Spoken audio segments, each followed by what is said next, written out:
Holy Grail, thank God.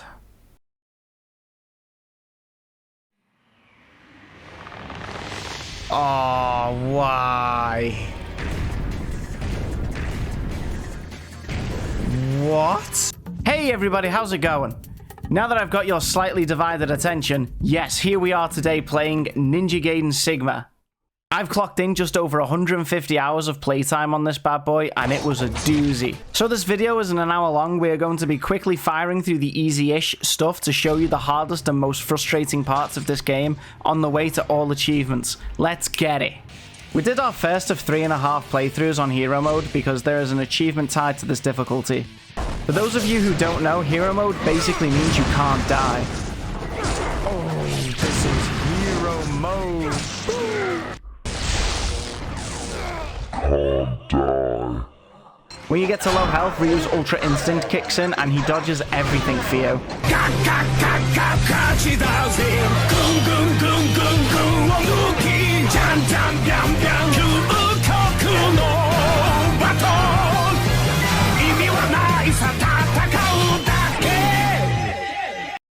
But I'm getting a little bit ahead of myself. We clear all of our story-related achievements, as well as doing all the optional and some mandatory ambush fights, collecting all the golden scarabs, and of course my OBS was paused when the last of these popped. So here they are on the screen. I've got proof of the 50 scarabs later on, but for the ambush achieve I missed, here's me ranting about it. I've got to go and kill like 1 million of you now in the ambush. The ambush that I've already done, but I forgot to record it, so now I've got to do it again. I also collected a few other achievements during this run before I moved on to hard mode. Hard mode is where the half part of the playthrough comes in. The boss of Chapter 2 Doku is meant to be a fight that you can't win. So if you do manage to win, you get to unlock the next difficulty without actually beating the game. And we are also here for 2 items that are going to carry us through our next playthroughs. These are the White Tiger Helmet, which greatly increases defense but lowers your attack, and the Azure Dragon Helmet, which greatly increases attack but then lowers defense. We obtain the latter after completing Chapter 9, and we also pick up some achievements for Rachel along the way.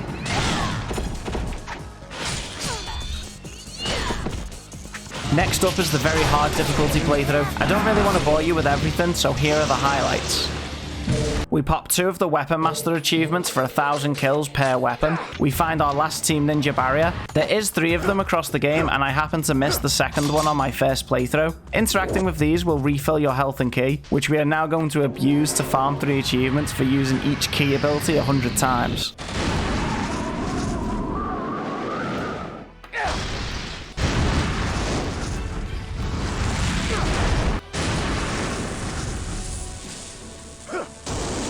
I just so happened to pop the 4th one naturally as I was progressing. I also came across a very weird bug at the last hurdle. You're meant to fight your way through 4 floors in the core, and after failing multiple times I went back in and all the mobs in the core stopped spawning, but all the doors were unlocking as if I'd won the fight. It was very strange, but I was at the end of my tether with it, so we take those. I popped my last karma related achievement and cleared the game to unlock hard mode and very hard mode cleared. Luckily these difficulty achievements stack, which makes my life slightly easier. Now, we are here at the penultimate point of our journey. The really long journey to Master Ninja. Nay, the letter of thanks from Team Ninja themselves.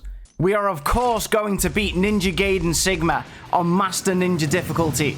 And not only that, we are going to achieve Master Ninja status on every mission.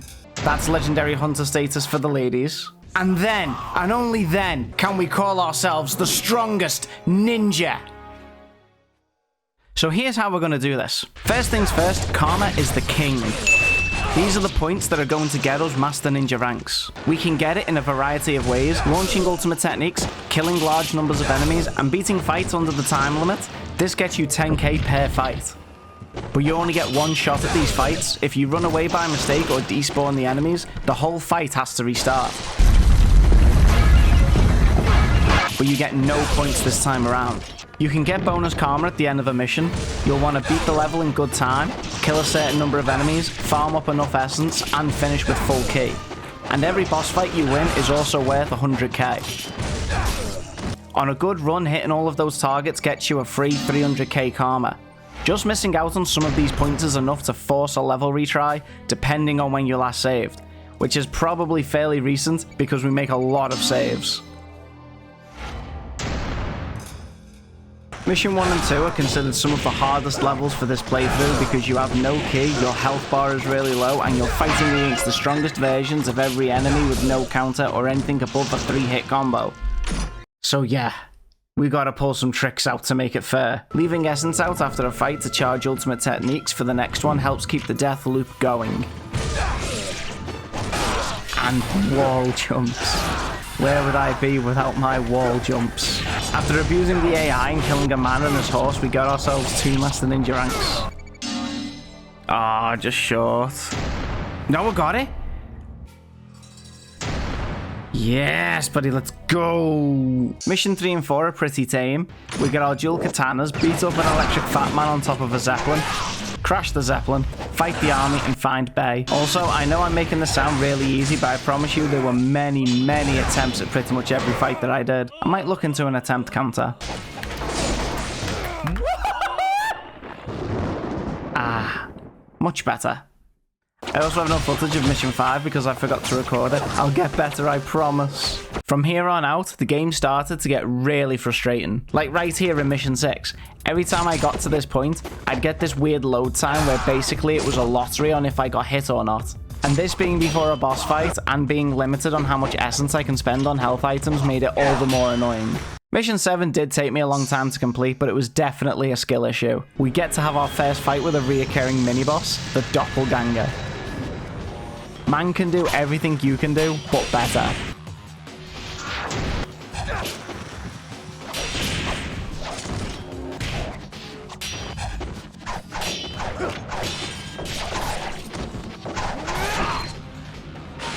After which you have 3 encounters between you and the next save point. You can save after the first fight, but then it's backtracking again, and I know that I lost more time redoing the fight when I reset than what I'd have lost if I just did the backtracking to the save point. What?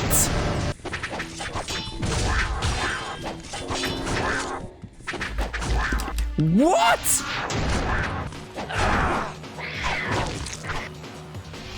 But when you're getting vexed about dying to stupid stuff, brain no work good. Fuck these guys, honestly. This was honestly the most annoying section of this mission. Like, the underground stuff and fighting the dinosaur bones went much better.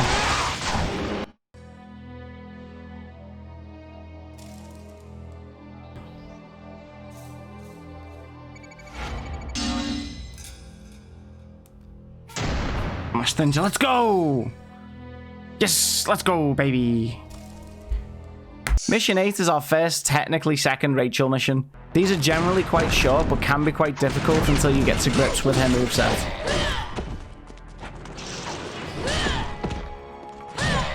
This is also a good time to mention we need to be doing nearly all the ambushes in the missions that have them to be able to hit the ranks that we need to. And these are no joke. We need to kill 120 enemies in one go. For this ambush, I think there is 80 small fiends and 40 ogres. If we can kill the 2 little ones, we can charge up UTs to tackle the bigger ones with, but it doesn't always work out like that. After many attempts, we do get this run.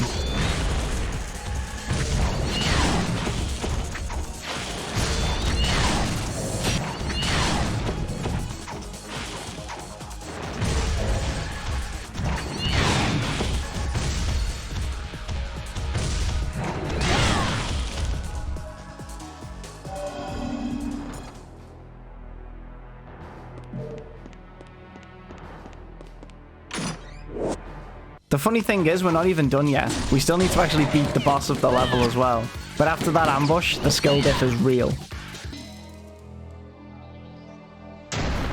Mission 9 is another big one. We've got an ambush, 2 boss fights, and some high kill count fights. So let's get it. Firstly, the ambush, like the others, is 120 kills, in which we pop the Lunar Staff 1000 kills achievement. Very nice. We fight the tentacle boss again, paired with the cat fiends that just love to get in the way. And finally, we get our first fight with Alma. This fight is very annoyingly random for me since I try and punish her moves with the air dash. Sometimes she'll dodge everything and sometimes I can hit her consistently. This paired with the poor camera angles makes the fight a controller breaker. As you all seen before, I had to replay Mission 10 because I missed the Nimpo bonus, but a few other things happened as well. We got our throwing achieve, as well as fighting for our lives so we can grab the weapon that's going to change this game.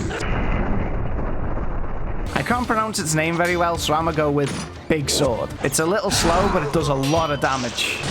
Now, you've probably heard how the pen is mightier than the sword, but did you know an arrow is mightier than the whole military? Heavy armor, tanks, helicopters, entire structures are paper in the face of an arrow with some gunpowder, just like the ninjas of old.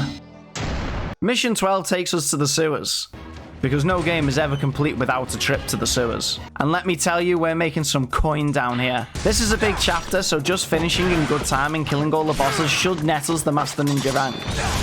So we are going to be repeating an ambush a few times to grind up some essence. And the best weapon for that is the big sword. And why are we grinding this money? For the most expensive item in the shop, the Unlaboured Flawlessness, which all in costs around 108k essence, as well as popping the achievement for max money. Doing this should also make essence targets a bit easier to hit, and we can afford health items as well. Speaking of the big sword, we also got our 1000 kills achievement with it while we are grinding away. There are a fair few boss fights here, including 3 wormy boys, a doppelganger, and a dinosaur-ish thing. So we out here eating good.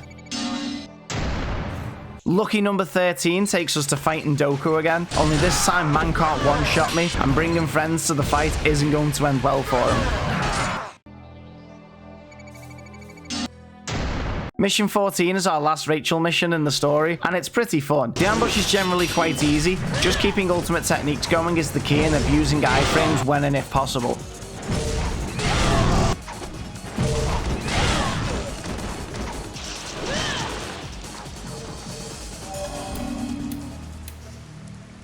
But at the end we get a taste of what is probably the hardest fight in the game, and we will have to beat it later on to get the platinum.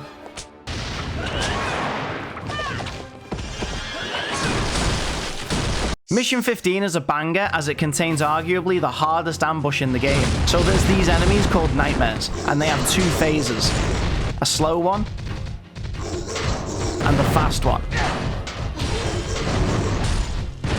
They are really tanky, and don't stagger easily. And a few mines stepped on and a fireball from downtown are enough to kill you. I looked up guides previous to doing this fight as I knew it was coming, and this is the strat. We lure one down the stairs and just spam it to death and hope we don't get hit baiting the next one in.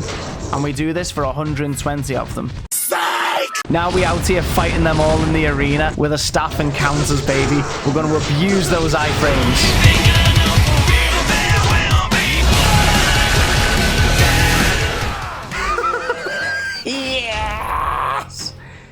And we're not even done yet. We've also got 3 boss fights this mission. First one is easy, the second one just fucks me up every time I do it. And the third one is a real live dragon, so that's hella cool and no issue for the big sword. Mission 16 is a little bit shorter, thankfully. We have the last ambush of the game being 40 big crabs, 40 ogres, followed by 40 nightmares. The strategy here is to leave 2 ogres up at the end. This is done so that we can spawn the nightmares in one at a time to make our lives a bit easier. I did try and do it the hard way with the 3 nightmares out at once. No. But it didn't go very well, so I did it the clever way. Like a true ninja would do. Let's go. Oh my god. Plus we need to fight Alma again, and she is as hard to beat as ever. The fight still feels really random in regards to how the punishing works. This, coupled with the awkward camera angles and the ads that you just can't seem to hit, makes this fight very frustrating.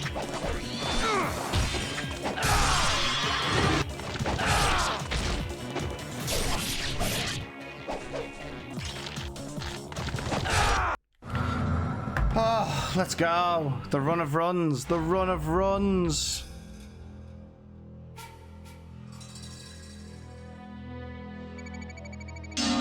That was so clean. Let's go. Let's go. Oh, I needed that. I really, really needed that.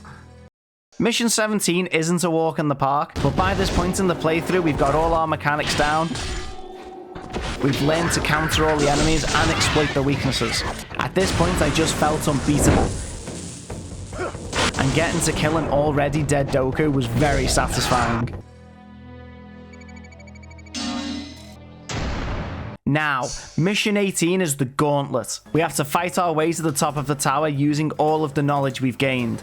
attacking ogres from behind, parrying the nightmares and abusing iframes, and killing all the fish on the way up just for the essence. Once we clear the tower, we save, then we make our way to town to stock up on supplies before the next trial. The Demon Twins, and Marbus, the Fiend of Hell. The first of the sisters is essentially the Alma fight again, so we dash attack her till she lands, and then combo her for big damage. The second sister is arguably the harder fight. However, it didn't take me too long to beat her here, because I spent so many hours on very hard learning her attack patterns.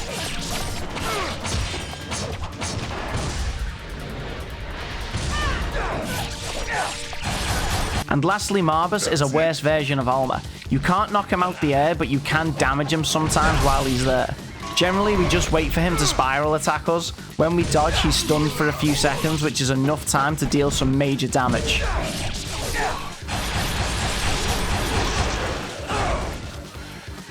I'd like to say with that we are done, but there's still one more boss, and this one has 2 phases. If you've ever played Nier Automata, the first phase feels a lot like that. The second phase of the boss is a bit of a gimmick when you know what to do. Just shoot arrows at the skulls, then dodge his bite attack, rinse and repeat. And with all that, we've cleared the second to last mission with a Master Ninja rank. I was getting a bit nervous at this point because even getting a Master Ninja rank on everything up till now, I could still miss out on getting one on mission 19, as this is based on the mission itself and all the karma you've gained through the entire playthrough. And here we are, mission 19. The final level. It consists of some platforming that I died to way too many times. And a single boss fight with the main antagonist, the Emperor. Mirai is mine. No objections, I presume.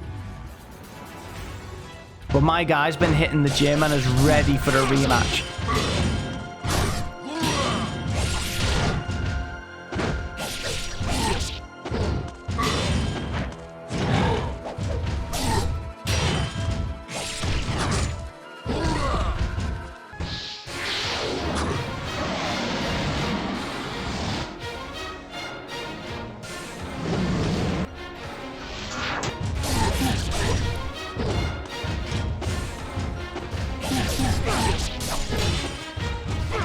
And with that, we get our final chapter complete screen. Come on, baby, I want to see all those achievements pop.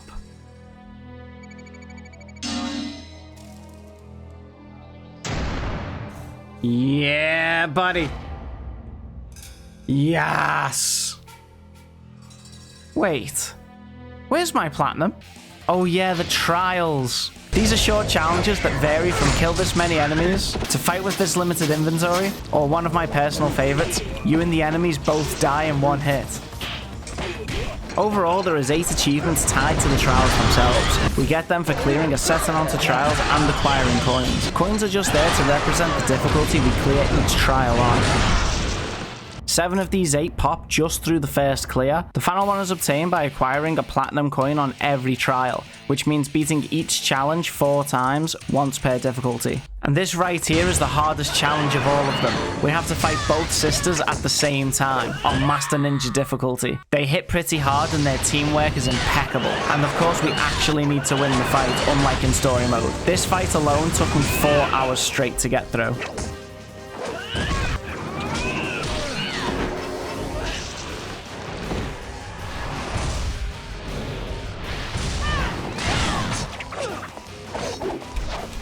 Yes! Get fucked. Oh my god. And finally, after all that, we only have some weapon achievements left to chase down. I popped the sorcery achievement for Rachel while I was fighting the twins, so I just had to spam an easy ninja trial until I popped the achievements with the last 3 weapons. And then it popped. Done. I finally got it. This game was really fun and frustrating for the most part, and I'm really happy that I've beaten it. I remember playing this game as a kid on the OG Xbox and just running up and down the walls of the tutorial over and over because I could just never beat the first boss. So it feels really good to cross it off the list after so many years. But it did take me a while to finish, which obviously slows down how quickly I can get a video out, so I probably won't be chasing Ninja Gaiden 2 for a while. I'm really looking forward to finishing the Devil May Cry trilogy, which hopefully won't take me too long. I've already started Devil May Cry 2, and yeah, it does match its reputation. And that's it, everyone. I really hope you enjoyed the video. I've tried to make the audio and overall presentation better. Please feel free to leave a comment, like the video, and subscribe and all that jazz. As always, all tips and tricks and constructive criticisms is appreciated. And feel free to recommend any games that you'd like to see me do in the future, preferably ones that have got achievements available on Steam, at least until I get a capture card. So until then, I'll see you next time.